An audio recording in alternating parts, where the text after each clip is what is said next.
Good day, Detroit. This is Herb Strather, and we're on DetroitTalkRadioShow.com. The Herb Strather Show on Detroit Talk Radio. And we're happy that you're joining us today. We have an exciting second show. As you know, our inaugural show was last week, and we had NACA, which is a special mortgage company that's providing financing in Detroit and other urban areas in the United States. And we also had Motor City Match, one of the directors there. We're talking about the exciting program where they're matching entrepreneurs. So as a follow-up on that, we have three wonderful guests today that's going to give us more insight in what we are doing in Detroit and what Strather Academy is in fact doing to help further our cause. We have Candace L., and she owns Little Big World in Ferndale. And it is a paint and play gallery, and it's a very exciting place, which I'm going to interview her and have her tell you about it and why she's moving to Detroit's second busiest corner, the Tower Center in Detroit, Michigan, at Grand River and Greenfield. We also have Anthony Parker, which is a veteran, and he was one of the big-time Motor City casino operators or dealers. I guess he got tired of taking everybody's money. So anyway, he has decided to join Strather Academy as a volunteer, really, and help people. And he puts a tremendous amount of time in. And I want you to hear from him and his passion of what he's doing, because it's off the hook. Saving people homes through the sheriff's sale. And this comes in light of this HBO special this week about Detroit. And we also have Justin Petty, which is a student who's done deals, and he's going to show you an inside view of how it is over at Strather Academy and how to get deals done. So we're very, very excited. Candace, welcome to our show. Thank you, Herb, for having me. Thank you very, very much. Candace, you know, you are a very exciting entrepreneur, and I've been to your place in Ferndale, and it's truly remarkable. It has a great warm feeling. Tell me a little bit about Little Big World. What is its purpose and mission? Well, thank you so much, Herb, for even coming to check it out. I was really excited to have you over there. Little Big World started because of my daughter. I was a mom, and I just was really tired of going so far away from where I actually lived for her to have enrichment programming, for her to be able to play, and just to be able to do mom stuff. Okay. Or just to have parent things. So I developed Little Big World, and we miss art a lot. So people talk about STEAM. Yes. And STEM. So it's science, technology, engineering, art, and math. So we provide the art and STEAM. So we have our version of canvas painting. So we do. Have you ever heard of painting with a twist? I've heard of the concept. Tell me a little bit about. Well, it's kind of the concept. It's like pre-sketched out drawings. Okay. And the children do those. Okay. So we have five different series. We have apples and art. We have babes and brushes for the little babies, and we have canvas and characters. What ages? Toddlers and up. Toddlers? Yeah, we you do. mean toddlers get in with their fingers and do their painting? Oh, oh, we that's get their great. little hands, and the moms kind of help them with it. It builds parenting skills, bonding with the parents, and it also lets the children be creative. So it's really an amazing thing. And then we also have more for our field trips. We do things like introduce our children to Van Gogh and Andy Warhol and Batiste. Where did you go on your field trips? No, they come to us for field trips. They come to Little Big World. Or so like yesterday we had a school. Yep, yesterday we had a school from DPS called Gompers. Oh, okay. Over in Brightmoor, and they bus and they come over and they spend the afternoon with us. Okay, so this is like a group of third graders. Actually, it was a group of Actually, it was pre-K and kindergarten yesterday. I guess that was really fun. It was really fun, and sometimes we have first and second graders. We have all ages. It's really cool. Well, that is really good. So initially there was STEM, and now it's STEAM. STEAM.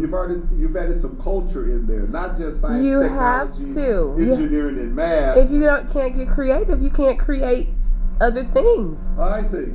So I understand you have some really big plans for Detroit, and bring this magic and this great need, because if it's not in the Detroit area, if it's not inside Detroit, all Detroiters have to really go out to the burbs. And it's quite a ways they have to travel, isn't it? It is quite a ways. And so when I initially opened our Little Big World, it wasn't an opportunity to actually open up a viable business inside of the city of Detroit. it was not time. Sometimes Okay. timing is everything. Okay. And at the time of when I first developed Little Big World, which was in 2014, Okay. it wasn't this much momentum Okay. and push behind opening something. So I opened up as close to Detroit as I could on the border of 8 Mile. And so if you look at the location of Ferndale, it's actually on the border of 8 Mile. So Right. now to be able to come all the way into the heart of the city on Grand River and Greenfield is absolutely amazing, because not only I grew up there, my husband says I'm like from Schoolcraft from Grand River. That's my area. Schoolcraft Grand River. Yes, that's my Okay. area. I used to walk to the Tower Center when I was in high school. I went to Redford. So like that's my area. And before I even opened up Little Big World, I looked at that corner. I'm like, You looked at what corner? your corner, Okay. right there on the corner. When she says my corner, she's talking about Grand River and Greenfield. That's your right? corner, Grand River, that is true. Greenfield. That's where Strather Academy is. That is located. Strather Academy. That's Herb Strather's corner. He is adamant about helping getting this corner developed. There's no because- question. Go ahead. And I am too, and that's the connection right there, because the corner is an amazing corner. How can you bring the city back and not bring Grand River Greenfield back? You know, Candace, I realize there's a question in the back of my mind that I've never really pushed out, but you are located in Ferndale, yet you won the Motor City match. Do they make matches outside the city? No, Okay. not at all. No, I applied for growth. I'm opening Oh. a second location. Oh, so you really applied for this location for Yes. the second? Oh, I see. And you won that match. Yes. Oh, that's wonderful. I got you now. That makes sense. So now you've gotten the experience out in Ferndale and the feel of it and the love of it. So and now- you want to come into the city, Right. to the big time. So you win. So once you win space, Mhm. you have to apply again to win cash. So we have to apply. So now we have to apply and see what happens at the end once they announce the winner. Well, you know, I'm very much familiar with the concept because I'm also helping to do the landlord part and to help develop that out with you. But why don't you tell our audience about conceptually what all you're doing in all these different components, from the latchkey program and the whole shot, the ages and the competition and the whole shot. It's all yours. It's all mine. Well, we're going to bring something really exciting. Detroit hasn't seen anything like this because actually it doesn't exist yet. So what we're going to develop for Detroit is going to be a model that we're going to be able to duplicate nationwide. But Little Big World Detroit, first of all, it's going to have technology. It's going to have a soft play area. So our technology area is going to be unseen. So I can't wait to reveal that. That's going to be like the jaw dropper. But we're going to do our little arcade games. We're going to be more like a Chuck E. Cheese Zap Zone right in the heart of the city. But we're going to keep it young for the younger ages. What ages? I'm thinking under 12. 12 and under, and we'll keep our over the top birthday parties. We'll make sure we'll have our birthday parties there because everyone loves the birthday parties. And we'll do the painting with the twist concept.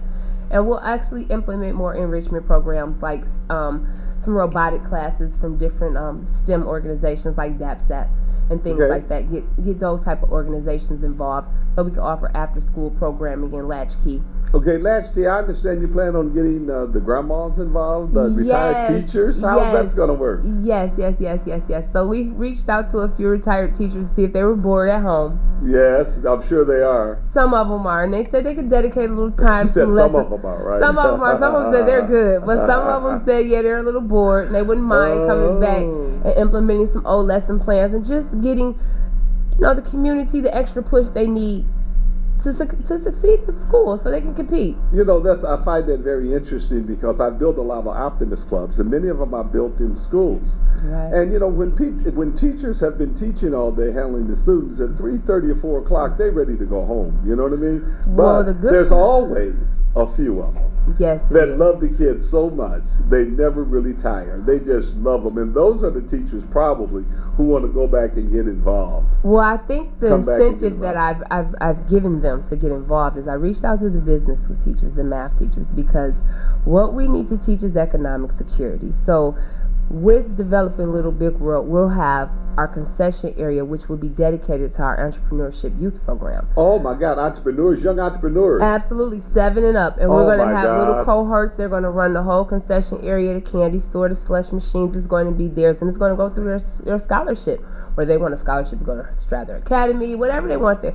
Because we have to teach them how to build their own. We have to teach them all the basic things that we're teaching adults. Why can't they learn at 7 years old? Well, that's really great. So there's a couple components I understand from the entrepreneurship. One is they're going to help run the business. You're a business. You're going to have them kind of as employees, if Yes, you will. the concession area where we're selling the hot dogs and the pretzels. And then, as I understand that there's going to be a space for entrepreneurs for them to lease space if they want to sell items themselves. Yes, we do have a pop-up location. A pop-up location for young entrepreneurs. Yes, a pop-up location for kids under 12 years old. Now that's exciting. Yes, we do. We actually have it. We just actually launched the Small Business Saturday at the Ferndale location. Oh my God! And so we have three vendors actually reaching out. We have Product of Detroit, Detroit Official, and Baby Doll Couture. Oh my God! And My Pink Shoe Kisses, I forgot about her shoes. So we have those companies. Those are the three products that they're selling? Yes, at our little pop-up shop. And then we're actually in the process of getting the donations together to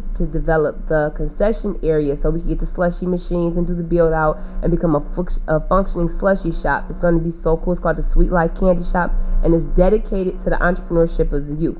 So that whole model is coming directly to Grand River and Greenfield. You know, Candace, let me roll something out to you and to people all that are watching our show or listening to us.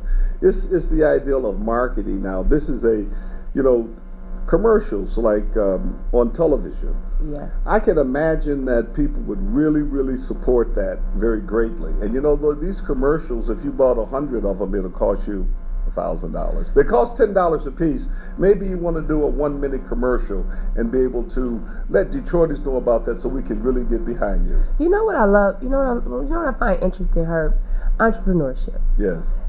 It's not per se a manual. Yes. So when you get in when you're privileged to get in mastermind groups around other people that can think, you get to learn things because you don't know everything about marketing. You're right. Now, Candace, I tell you what we're going to do. We're going to take a break just for a minute, and I want you to just hold your thoughts because I want to bring you back for us to wrap it up. Okay. All right, everybody. We'll be back with you.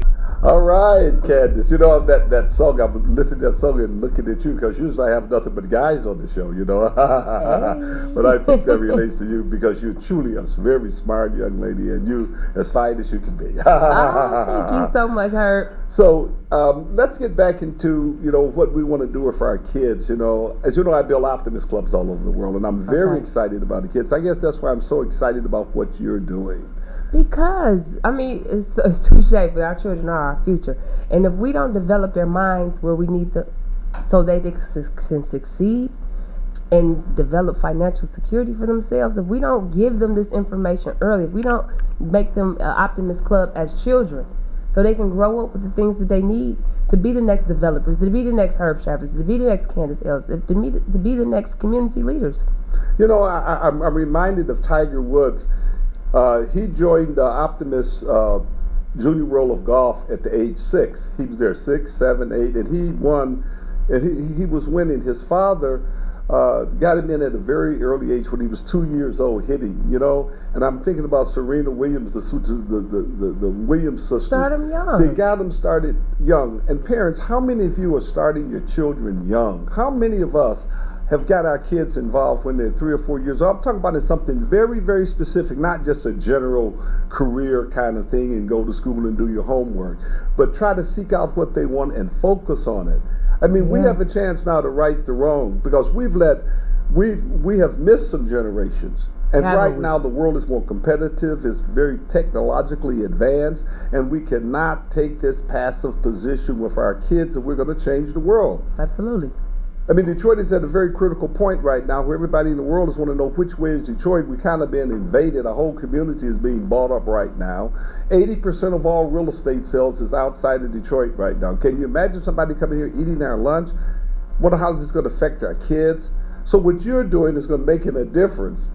It has to make a difference because bringing this to the community, we need the support of the people who want to see the community strive because it affects everyone.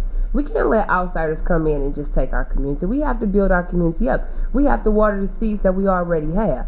See, we have what we need. We just haven't nurtured it properly. So now we have to stand together, and it can't just be one person. We have to have an agenda, and we have to fulfill it. And that's what Little Big World does. And that's why coming over to the Tower Center makes so much sense. So what kind of methodologies are you going to have you going to have competition or? Absolutely. We have to have some type of competition. I think I think we'll have competition between the cohorts with their sales and different things like that, and their marketing. Who did kind of like an apprentice, but for little kids, and they're both running their store. And they win scholarships. Well, I tell you, we won't fire them though. I tell you, on behalf of the Optimist Club in Detroit, I certainly want to chip in because we run a lot of wonderful projects like the essay contest, the Optimist Oratorical Contest. The Oratorical Contest pays a $25,000 reward, a scholarship that can be used in college or in primary education to the winner. To the international winner, and as you go up that ladder, you're winning scholarships. Because I was a contested winner, I studied real bad, and I won the oratorical contest, became class president, wanted to be the president of everything. So I know how it changed my life.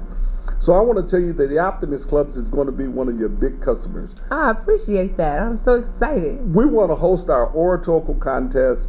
I can just see it now, Candace. I am so excited. I am excited, Detroit. Are you I can't excited? even pronounce it right. I know, and I'm so excited. And I hate to just drop this jewel. You know, John and I had really been talking about bringing other Motor City Match businesses to the Tower Center and getting it filled.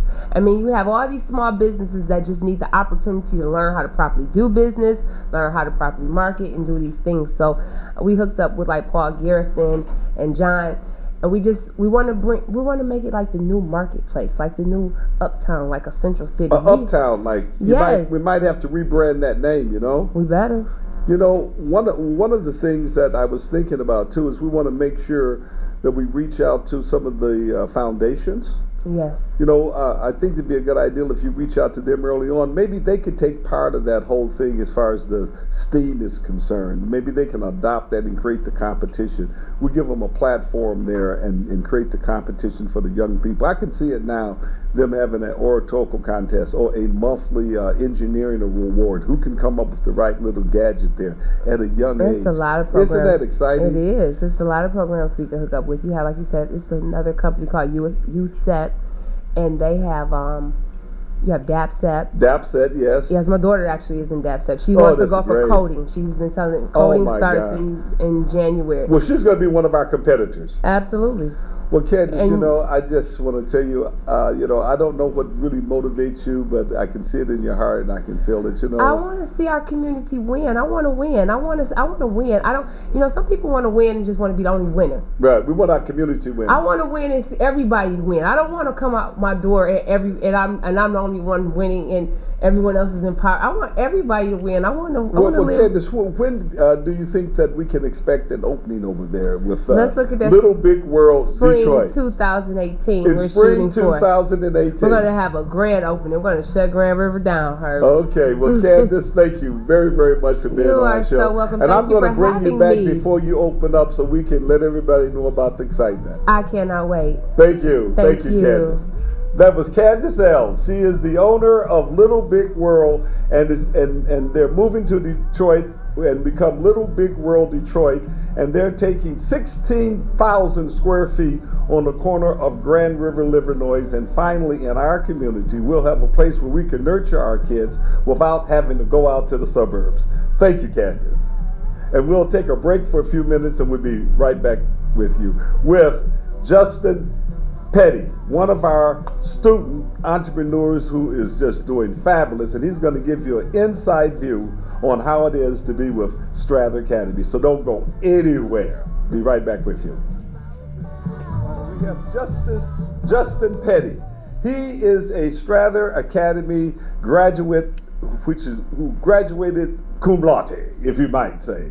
In order to graduate from Strather Academy, you actually have to do a deal, because we believe the best way to learn is by actually doing. And Justin, you was one of the very first persons to graduate, and you did a fabulous transaction. So give everybody a little insight on what you've done over at Strather Academy and the learning process and where you're at with Strather Academy now. Well, first off, I'd like to thank the Academy. It's been a long process. It's been about 4 years now since I've been familiar with the program, ever since Wayne County Community College. You know, I didn't quite realize that. You came 4 years ago? No, I started my plan. I started saving my money. Oh, this is interesting. Plan. So I was just, a faithful employer, educator, and I realized that it was time for me to move on. So I started a 4-year plan, saving my money up and following from Wayne County all the way to Grand River and Greenfield. When I got my chips together, I came over and joined the academy. Well, that is amazing. You're the second person in the academy that said that. And I must admit, I didn't realize that you went all the way back. I guess I thought that you had just started a year ago, but you were introduced when we were over at Wayne County teaching much earlier. Yeah, I'm familiar with your work for a few years. That is really, really great. So tell me about the experience. Is it exciting? Have you genuinely learned something? If you have, you got to tell the audience a little bit about you. I'm penetrating you right now. You understand? Yeah. I've went from knowing very little to a substantial amount that allowed me to double what I was doing financially. Well, tell us about one of your deals then. Okay, one of the deals that I'm most proud of is a deal on, I won't get the actual address, but it's west side on McKenzie Street. Okay, on an aviation subdivision. Aviation subdivision. Okay. And initially it started off as a redemption project. There was a homeowner in distress, and I stepped up to help them. Yes, okay. Unfortunately, they weren't able to save themselves from their situation. We were able to make sure that they moved on with some dollars in their pocket and reestablished themselves. Oh, that's great. And so I was able to, as a result, assume the property. And I found someone that's very interested in it. I have someone in there under the land contract, and they'll be moving to a purchase this spring. So you're going to convert them to home ownership? Absolutely.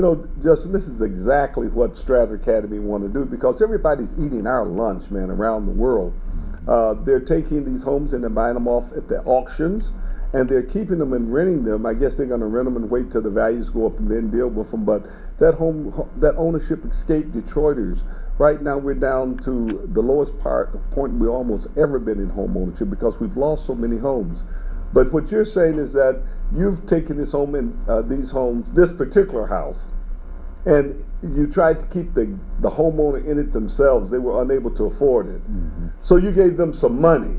Absolutely. So they could help reestablish themselves, because there was equity in the house. Absolutely. And then you found somebody who wanted to buy it, and you got them in under a temporary land contract. Absolutely. Are you going to be using any of these mortgage programs like NACA or Detroit Home Mortgage to help them? Very much so. This is the first time, from my understanding, that being a homeowner is once again the first step to economic security. As you know, in Detroit, it's been a sort of stalemate, and so it's very good to be able to re-inform or re-educate or energize people. And the education component is so huge, because we suffer from a lack of education. Because like this property, I remember that, but we do so many deals, I don't quite remember the real numbers. But what do you think the original existing mortgage on that property was at the time it was foreclosed? At the time, the existing mortgage was upwards of beyond $80,000. Mm-hmm. And you were able to get it around $20,000, I remember, wasn't it? Yes, through some of the techniques and understandings that I've learned, I was able to negotiate and get the settlement down to 20. Oh, I see. So this is what we're talking about, the properties that have substantial mortgage values, substantial mortgages that are deeply discounted. Mm-hmm. Now, listeners, you might be asking your question, why would the bankers discount properties in Detroit so deeply? They don't do that in Birmingham, Livonia, Redford, Warren, Sterling Heights. They're not deep discounts right now. There were some earlier on in 210 and 211, but it certainly does not exist right now.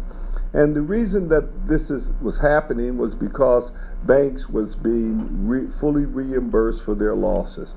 In other words, although you bought it for $20,000, the bank lost $60,000, the government gave them the $60,000 back. Absolutely. And this is what is happening now. It's not clear, because it was never publicly stated. It was something that was kind of a wrap. I just so happened to know about it because I got very credible evidence from someone that was on the committee, which consisted 100% of bank CEOs or the chairman, the top two people of the bank. They were the only ones allowed on the committee that made this decision up. And University of Michigan was involved in it, and I was able to find out precisely, and it did not surprise me. Now, my theory was that by Trump being in on September the 30th, he's going to probably disallow that. And I think that evidence is already starting to come out. So we'll just keep watch, because the very first time I heard one of the banks, Huntington Bank, had said they want a homeowner to make up a deficiency. I was shocked. I was shocked that they said that, especially in light of the fact that they were offered an assumption earlier, and they said, no, make it a short sale. So everybody agreed on the short sale, and they said, okay, there is a short sale, but homeowner, you're going to make up the difference. So we were quite shocked. That process started in September, before September the 30th, but it ended in like October. So it went through that September 30th fiscal year change, and that's when we recognized something was happening. So Detroiters, be careful on that. Now, let's get back to your experience. So that was your first experience. Yes, yes. Well, that is very exciting. Have you done any more deals? Yes, I've actually participated in 4 deals beyond that. Oh my God! Yes, and now when did you join us? I joined. I know, but tell everybody when you joined. Officially, it was late April of 17. Of 17, late April, you've come in. This is December. Yes. And you're on your 4th deal right now. Yes. Well, that is exciting. So you've probably made yourself $100,000 on paper. Is that true? Shh, don't tell anybody.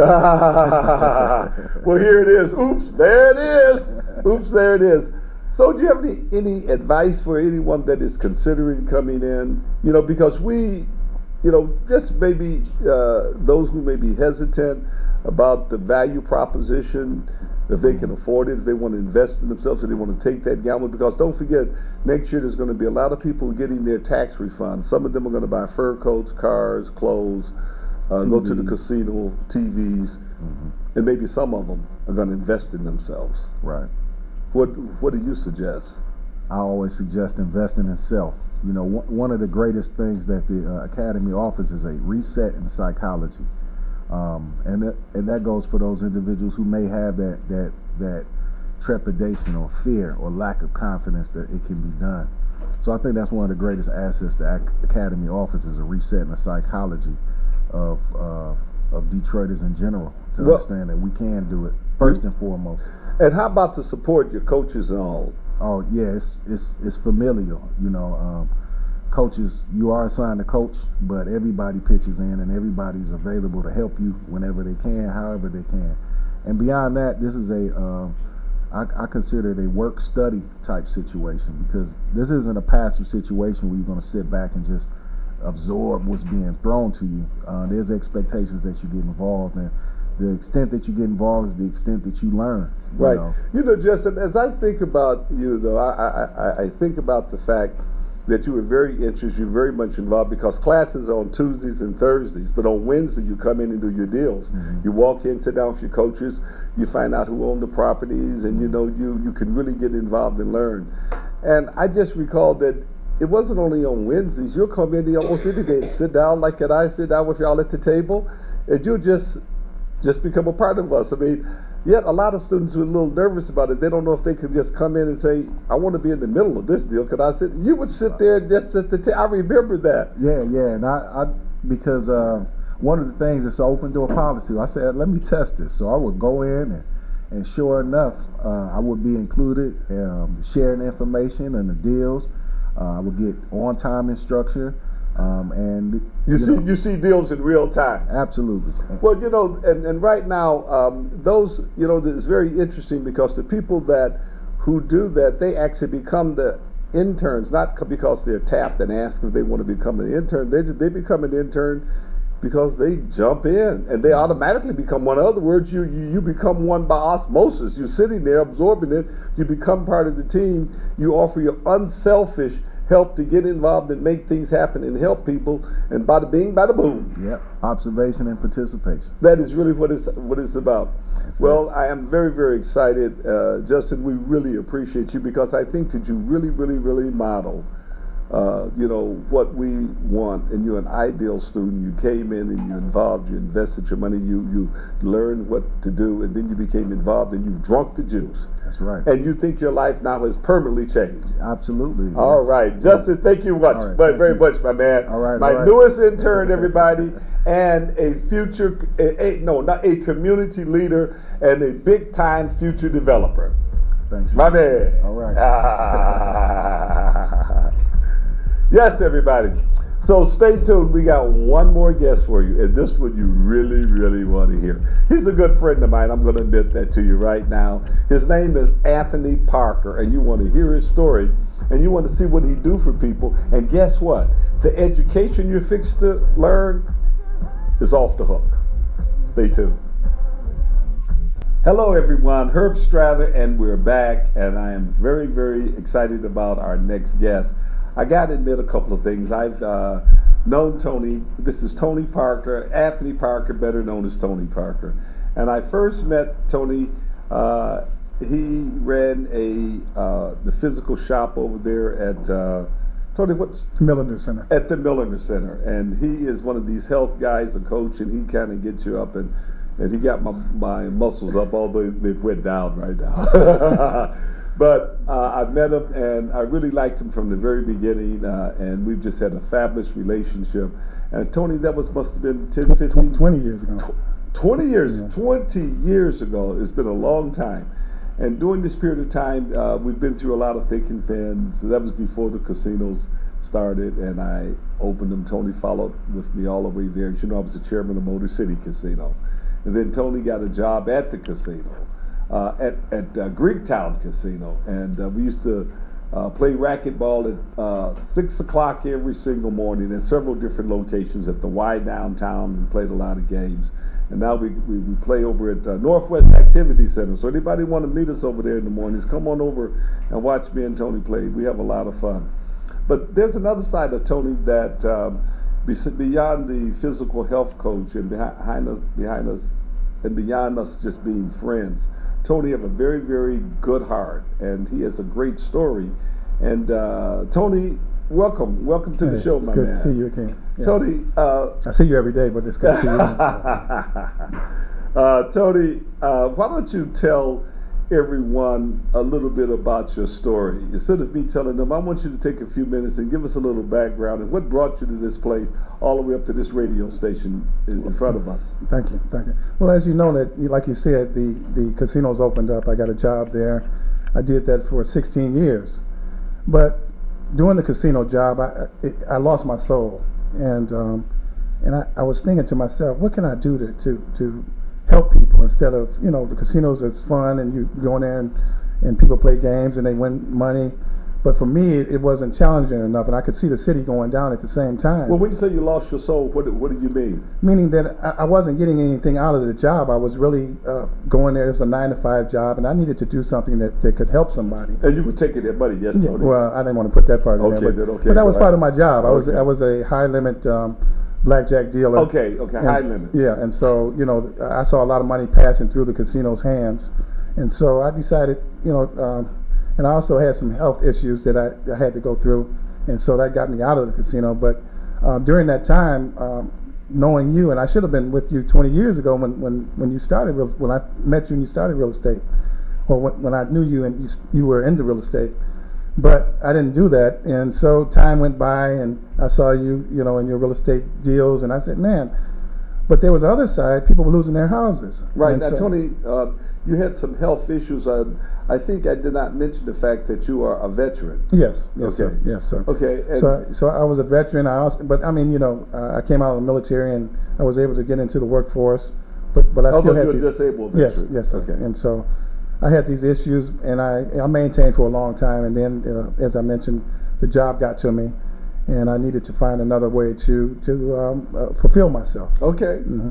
And so I noticed that people were losing their houses. As a matter of fact, in 2007, I went through a foreclosure. Yes, I remember that. I did everything I could to keep my house, but we still lost it. And so when that dumpster comes out in front of your house and they throw all your stuff out, that gives you a different sense of life. I mean, you have a awakening that you don't really, you don't expect in life. Well, Tony, that incident I remember because now we became involved and we arranged a bailout for you, really. But what hurt me so much, it hurt you so much doing that. I think there was maybe $29,000 or something. They were paid the lump sum of the money, and there was a small amount that was hanging over, maybe a few hundred, maybe $1,600 a limit or something like that. But they got $20-something thousand, but there was some interest accrued, a calculation. and they never stopped. They took the money and never stopped the foreclosure. Yeah. It was the most shocking thing I ever heard of. I couldn't believe they would do it, and I guess we missed it somehow. Yeah, You know what I mean? Well, back then in 2007, I didn't know anything about sheriff sales, and so they sold my house actually for $3,000 at the sheriff sale. Now We didn't know We didn't because know, of 3,000. We could have just saved the money and bought it then. and so I guess 10 years later, I was thrusted into helping people in foreclosures. Yeah. My whole life has turned around where now, like you said, I'm volunteering. I'm down at the sheriff sales every week. It's a weekly event. Yes. It's probably going on in all the communities or counties across the nation. But for me, it was to dig in and find out a way that I could help others from going through what I went through. Well, Tony, I know you'd be helping others because you be putting the squeeze on me all the time, you know, Yes, sir. about Yes, sir. making these deals. I said, Tony, there's no money in this deal. You're like, Mr. Strather, like, we're going to do this deal, and you'll be arguing to me about it. So you persuaded me many, many times. Do you want to tell us maybe about a typical deal that you've done, maybe one of them? I know I'm just bringing them. Just tell us about maybe one deal that comes to mind, how you have helped someone, and maybe how this is a kind of a typical deal. Well, as you know, You don't have to say the address, but you No, can say right. the street or whatever. well, as you know, the part of this sheriff sale process is to knock on doors Yes. and to talk to the people who are losing their houses. We get advance notice that somebody might be losing their house, Yes. and so you go knock on the door and you find out what their intentions are or what their plans are as far as saving that home or probably moving. Right. And so I'll give you an example. We went out. I used to go out in Inkster, Okay. and it was a Sunday afternoon. Okay. And I went and knocked on the door, and a guy came from the side, and I didn't know who he was, but he was a homeowner, and he asked me, "What you doing on the porch?" And so I explained my situation, that I helped homeowners, and we would like to help homeowners keep their homes if possible. Right. After talking to him and his wife for probably about an hour, convinced them to take a chance with us, or to at least go through the process to see if they can get their home back. Right. Now- I know who they are. Yeah. Now Okay. their home, they owed a mortgage of $150,000. Okay. That. Yeah. You know, sure I was really very- shouldn't tell how much they sold it for at the sheriff's sale, but it was for pennies on a dollar. Right. And since they had trusted us and believed in what we were saying, we were able to help them get their home back for pennies on a dollar. Right. And just to further that, we told them if they went into a lease for 1 year and never be a day late, they automatically could buy their home back, and they were able to buy the home back for about 40% of what the house actually foreclosed for. That's correct. That's what we were able to sell it back to them for, and make a decent profit for the students. That is a great example. And Tony, the other day they came to the office just to drop the check off, and they just sit there and told me just how great it was meeting you, man. And a lot of people have said that, especially the ladies, Tony. No, stop. Well, Mr. Strather, it's probably about the ladies. We have fun here, Tony's a great-looking guy. He's a former musician too. He used to play with Fantastic Four and all of those guys back there. And I got my little music, my lapel on here, and I'm just a fan of the old school. The whole world is a stage. Y'all remember that song, everybody? See, some of y'all don't know what I'm talking about. Now, some of y'all do know what I'm talking about. But go ahead, Tony. I won't interrupt. No, it's fun, Mr. Strather, and you got to have fun because people are losing their houses, and you have to kind of get them out of the spirit of, if you can help them, get them out of the spirit of depression. Well, how about others? Are you teaching others, Tony? Have you taken students out by the hand? That's correct. We've had your classes at the academy. Right. Each class, I take a group of students and take them by their hand and show them exactly how to save homeowners and how to either save the homeowner or get equity out of the house to either put in their pocket or help the homeowner. Oh, Tony, let me make sure we understand this. So you physically take about like maybe you and another person. Yes. And you all go and you have the list of homes that are being foreclosed. That's correct. So you go up to the door and knock. You and them both go up to the Yes, door, and they physically learn how to do that. And a lot of them wouldn't and don't understand that when you knock on the door, it's a person just like themselves, and they're losing their house, and so the experience is it's amazing for a homeowner to open the door and to be able to discuss their situation and for them to open up to us. Yeah. Right. You know, and the thing about it, as we have discussed, and you know and exercise very well, you got to really be genuine, because somebody losing their house and you come looking at them cockeyed a little bit, they are not going to want, they will know, what do you want? That's right. They're going to read you.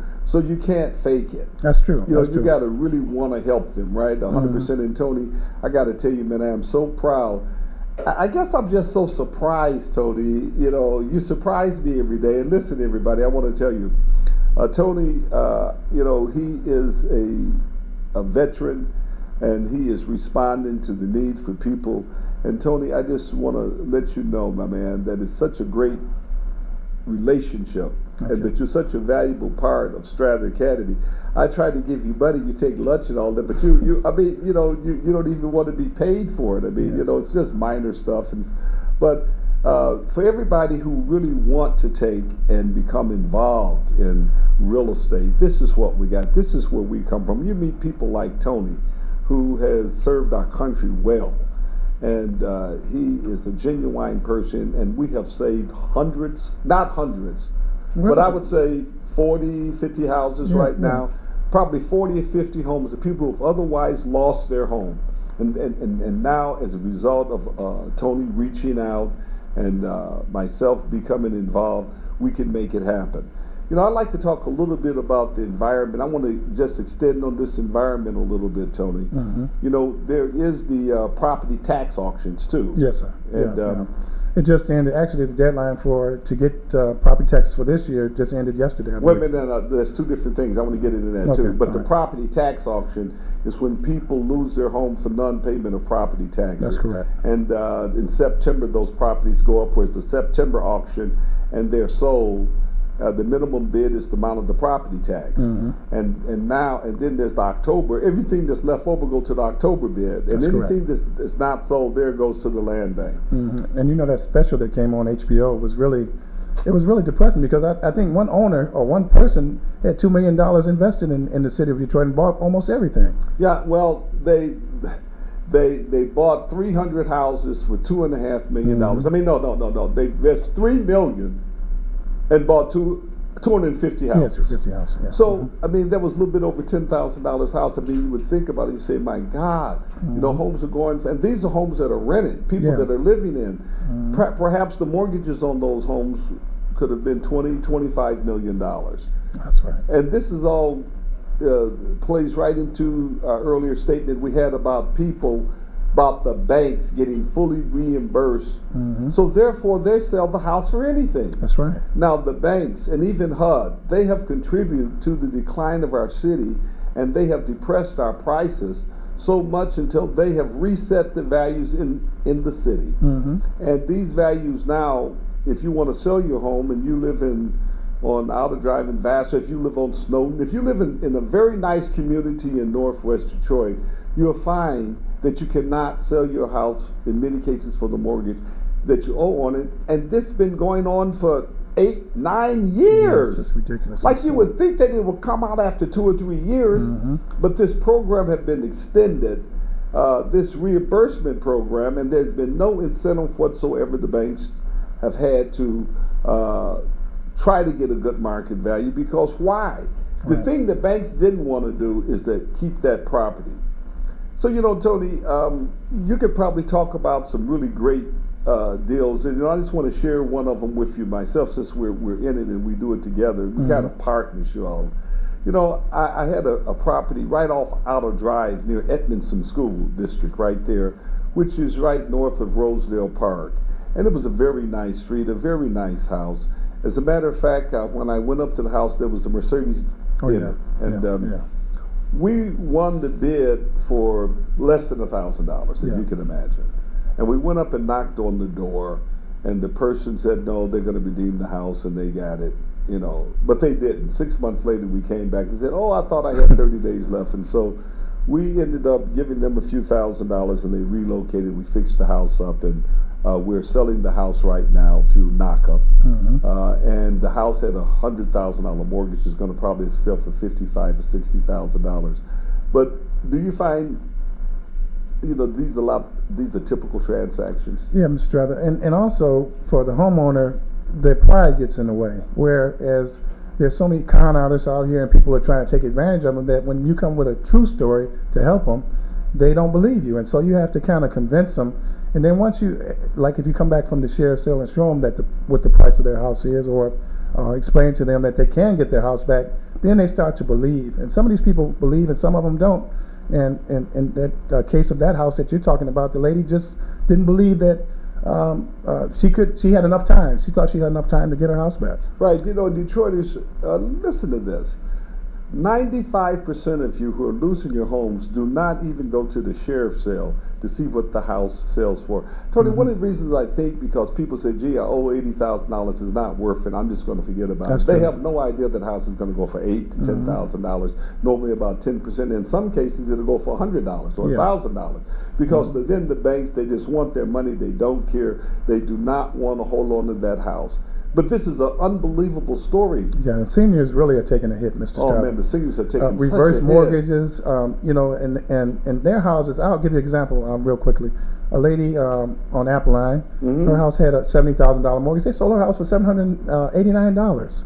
$789. And had a $79,000 mortgage. Yes, and so she, now, of course, I believe we were involved in that, right? Yeah, she believed in what we were saying, and we was able to help her. She's got her house back now. She got her house back, whereas if we wasn't there, someone could have bid it on her house, bought her house, and then all of a sudden rented it to her for $500 a month, and she would have never had her house back. She'd been there for 35 or 40 years. Now, we may have bought it for whatever. I mean, we didn't make very much money on it. We made it, was it about a 25%? That's true. We made a few $100s. Yeah. It was, we wouldn't allow it because we have senior citizens and we're not going to leverage our senior citizens. That's true. But I'd like to just tell everybody who is listening, I want you to come where the dewdrops of mercy shine bright. And that's at Strather Academy. Yes. Just join us. Join the movement. Go to Strather Academy. And if you cannot afford the $2,500 tuition, okay, fine. Just join the mastermind group. You get a whole year's education for less than $500, and you can pay it monthly. At least you'll find out and get the tools that you need to stop this bleeding in our community. That's correct. This is Herb Strather, everyone. My main man, Tony, and we're taking a little break, and we'll be right back very shortly. Welcome back, everybody, to the Herb Strather Show on TalkRadio.com, DetroitTalkRadio.com. Tony, I want to get back to the property tax, to the tax auctions and the property taxes and people losing their homes. You know, it's really something because the federal property rate, if you, no matter where in the United States you live, if your income is below the federal property level, you do not have to pay property taxes. Yet, thousands of Detroiters have lost their homes. Yes, sir. There doesn't seem to be any real effort to inform them about this. You know, I see these advertisements on TV talking about save your home, save this, save that, but they're not really giving the numbers as far as the exemption amount that or the poverty level. And so, I mean, really, is that on television? I thought what's on television about how you can go out and pay your taxes. Yeah, well, I mean, that's what I'm saying. They're not really giving us explanation on getting off the tax roll. And so, right. So what we're talking about here, Detroiters, so everybody make sure you understand, and people all over the world, you're listening here, what we're talking about is no matter where you live in the United States, if your income is under $16,700, you are exempt from property taxes. And I bet you, I'm talking to more than 1 million people now, probably 10 million people who don't know it.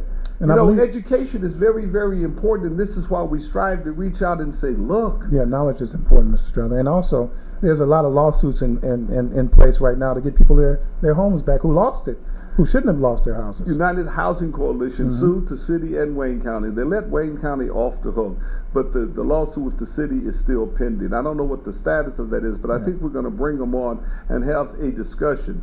But Detroiters, it is up to you to go to your neighbors. You know, you mentioned, Tony, the reverse mortgages that are being foreclosed. Many of these people with reverse mortgages have fallen that property rate. That's right. And if it's not 100% exemption, like if you live alone, it's $16,700. But if you make up to $19,000, you get a 50%. That's correct. Reduction. So it may not be a 100% reduction. It may be a 50% reduction. Now, even with the reduction, you still got to pay the garbage pickup. It's a little really tight amount you have to pay, but it's not going to be the $1,500 or the $2,400. It may be $80 or $90 or something. So we got to do a better job of looking out for each other. Yeah, we really should be on the airways, and I'm glad, Mr. Strather, that you do have this program, because maybe the knowledge and the information will get out there a little bit better than it is. You know what? One of the things that bother me, Tony, is that there's a couple of statistics. In 2014, 66% of Detroiters was on some kind of assistance. Yes. 66%. This is what our previous interviewee told us when he was here, Paul Garrison, that 66%. I mean, I was thinking about that all week long. Yeah, that's terrible. 2/3 of Detroiters now. So we desperately need the infusion of higher income technology people, and that is happening thanks to Mr. Gilbert, very much so, and others who are just hiring a bunch of Detroiters downtown. And this is beginning to balance out, because we need more income in the city. This is what drove us into the bankruptcy in the very first place. But where my concern is that 75 to 80% of all of our real estate is being bought by outsiders right before our very eyes. We're watching it. And also, Mr. Strather, I mean, to kind of change the subject, the redemption policy has changed on a lot of people. So they go down to redeem their houses on the sheriff's sale. Yes. And they get turned around. And so this is recent too, yes, right? Yeah, since October. So there's a lot of things going on now. The redemption policy is changing. We're right at the forefront of it, trying to find out what's going on there, so we can take and help people who are losing their homes. And we also are trying to push out as fast as we can the information. Yes, sir. So here's what we need. We need Detroiters to connect to us. Yes. Connect to us. You can connect to me on Facebook. And if you want to take and invest in yourself, it costs $30,000 to $50,000 that some of these people from out of state come in and give these programs for weekend programs. Yeah, they're weekend programs, but all year long they'll take and give you a mentoring program for 30, 40, or 50 grand, depending on what. Well, we got a better idea. We're going to give you a mentoring program for under $500 for the whole year. You understand? And you could just pay. You could pay $450, or you could pay $45 a month. We don't, but we will give you webinars. We will give you deal desks, which will keep you current on what is going on. That's right. And we'll give you case studies. So this is important, Detroit. Let's join the movement. I want everybody to go to Strather Academy. And I want you to become part of the movement, either through joining the mastermind program or just signing up with us so we have your email address and we can keep you connected. This is Herb Strather, and we're signing off right now, but we'll be back next week on DetroitTalkRadioShow.com, where we are informing Detroiters of what they can do and harvesting this equity in our community for ourselves. Thank you.